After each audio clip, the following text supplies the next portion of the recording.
Bibigyan mo na naman ako. Nung madayo sa price list, hindi mo madayo yung price list nun. Nakita ko dun 400 lang. Naging 890 na. Nakita mo lang nakatapat kasi yung presyo, akala mo yun na yun sa picture. Iba syempre yun. Hindi mo tinignan. Nandun nga yung name. So sa tingin mo, na-scam ka? Sarapan ka naman dun sa Salpikaw ah. Di deserve. Hindi deserve. Deserve naman yung price, masarap naman. Sanay ka lang talagang kumain sa fast food.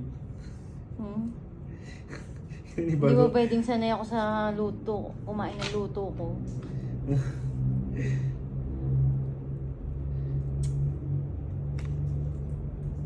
Mahal-mahal na, tapos gutom ka na agad ngayon.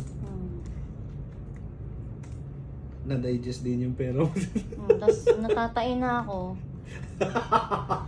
Sayang. Baga ka talaga. Natay ko lang yung 800.